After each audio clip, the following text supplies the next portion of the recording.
अस्सलाम वालेकुम dear students, ठीक हो ना? अच्छे से सब ठीक है? तो आज क्या करना है? क्वेश्चन 3, ठीक है? Question 3 part second. तो देखिए, the larger of two supplementary angles exceeded the smaller by 18 degree. यहाँ पर देखो बहुत आसान क्वेश्चन है। The larger of two supplementary angles, ठीक है? यहाँ तक पहले देखेंगे। सप्लीमेंट्री एंगल्स पहले ये समझना है, सप्लीमेंट्री एंगल्स किनको कहते हैं? शाबाश। अगर यहां पर है the larger of two supplementary angles, पहले मुझे इसका जवाब दे दो, सप्लीमेंट्री एंगल्स का क्या मतलब है? शाबाश, ऊंची आवाज में बोलो। The sum of two angles equal to 180 ठीक है? जब दो एंगल्स का सम होता है 180 डिग्री, तब जाके हम कहेंगे ये जो दो एंगल्स है they are supplementary angles। अगर दो एंगलों का सम 90 के बराबर है, तब जाके हम कहेंगे complementary angles, ठीक है?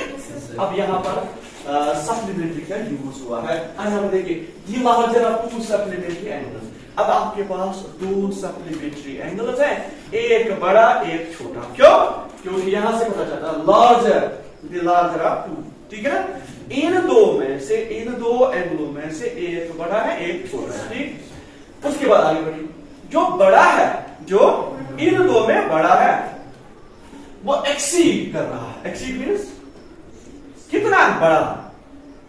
अगर बड़ा है तो कितना है? Exceed is the smaller. जो एंगल में इन दो में छोटा है, बड़ा एंगल छोटे से कितना बड़ा है, कितना एक्सीड कर रहा है, कितना बड़ा है? वो 80 डिग्री, वो है 80 डिग्री से बड़ा, ठीक? एक एंगल दूसरे एंगल से 18 डिग्री बड़ा है। तो अब आपको क्या करना है? Find them. ये जो दो एंगल्स हैं, ये कौन से दो एंगल? आपके ध्यान में बहुत सारे आएंगे, बहुत सारे होंगे भी, लेकिन कंडीशन में देखिए कि एक दूसरे से 18 डिग्री बड़ा, ठीक? ना हमें एक पता, ना हमें दूसरा पता, लेकिन यहाँ पर देखिए हमारा टॉपिक क्या है, ये आपके ध्यान में आना चाहिए, पैरा लीनियर इक्वेशन। तो लीनियर इक्वेशंस में दो वेरिएबल्स का यूज हम करते हैं, और यहाँ पर भी दो एंगल्स है। इसका मतलब हम लिखेंगे जो दो एंगल्स है उनके बदले में लिखेंगे लेट, ठीक है ना? लेट एक्स, ठीक? एक्स और वाई वो दो सप्लीमेंट्री एंगल्स है, ठीक है? जब ये सप्लीमेंट्री एंगल्स है, तो अब आपको दो इक्वेशन तो बननी, ठीक है? कितनी इक्वेशन बनानी है? दो। अब यहां पर अगर आप सोचोगे एक ही कंडीशन है, एक ही इक्वेशन है, तो दूसरी आपको ढूंढनी है, वो इधर छुपी है, सप्लीमेंट्री, ठीक है? जब मैंने कहा x और y सप्लीमेंट्री एंगल है, तो इनका सम किसके बराबर होगा? Therefore x plus y किसके बराबर? 180। ये होगी पहली इक्वेशन। कहां तक? पहली इक्वेशन किस पे निकली? सप्लीमेंट्री। दूसरी इक्वेशन कहां? x is the smaller by 18। ये जो बड़ा एंगल है छोटे से 18 डिग्री बड़ा है, तो इसका मतलब इन दो एंगलों में डिफरेंस क्या है? 18। Difference means minus, difference means, and हम लिख सकते हैं फिर ये जो x माइनस y वो है 18 डिग्री। बन गया? बस। अब आपको x और y का वैल्यू चाहिए, तो यूज करोगे आप सब्स्टिट्यूशन, ठीक है? अब देखिए उसके लिए हमारा स्टेप क्या होगा? फ्रॉम इक्वेशन फर्स्ट, जिस तरह से हम करते हैं, ठीक है? अब देखिए फर्स्ट में क्या है? x plus y equal to 180 degree. Clear? अब यहां से क्या निकलेगा? इट इम्प्लाइज दैट x एक साइड 180 डिग्री, ये जो y है जाएगा इधर, वहां पर माइनस जाएगा, ठीक? इसका नाम हम रखेंगे जो आपको भी पता है। Is it clear? अब ये जो x का वैल्यू 180 माइनस y है, ये हम किस में यूज करेंगे? दैट है ना, सब्स्टिट्यूट करेंगे, ठीक है ना? इसमें हम लिखेंगे वही substituting, substituting equation third, given equation second. Is it clear?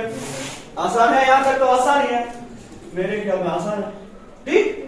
उसके बाद तो यहां पर x equal to 180 minus y, ये हम यूज करेंगे, सबस्टिट्यूट करेंगे किसमें, सेकंड में।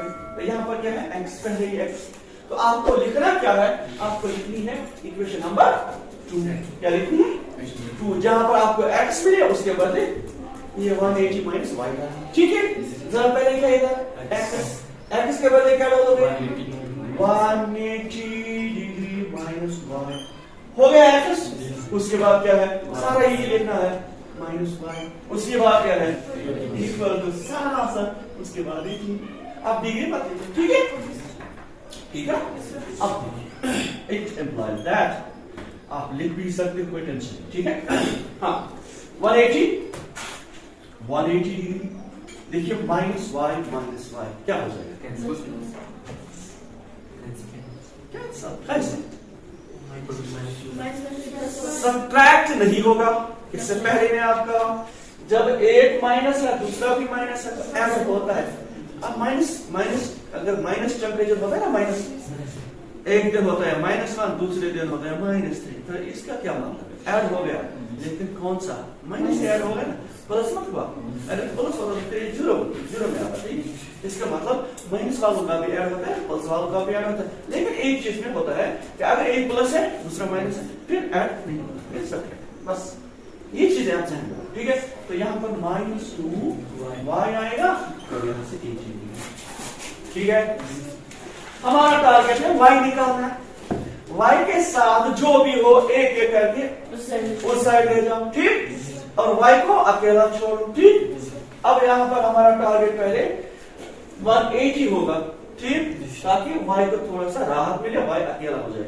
180 किधर ले जाएंगे, तो यहां देखो अब स्टेप क्या होगा, यहां पर फिर क्या रहेगा, माइनस, इनमें नहीं कहा एक एक करके उधर ले जाओ, ठीक है, ये तरीका होता है।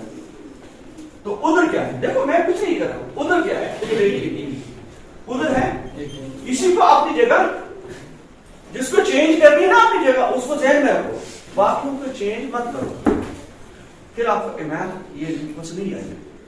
देखो आपका टारगेट है 180 को चेंज करना है दूसरी जगह, बाकियों को आप मत छोड़िए, जहां पर है वहां पर ही रखिए। देखिए यहाँ पर ये है तो बीच में ये फुल इक्वल, उधर ये है, तो इसका मतलब हमारा टारगेट 180 हो जाएगा, बस इसी तरह मैथ है, वरना मुझे भी मैथ नहीं आता सच में।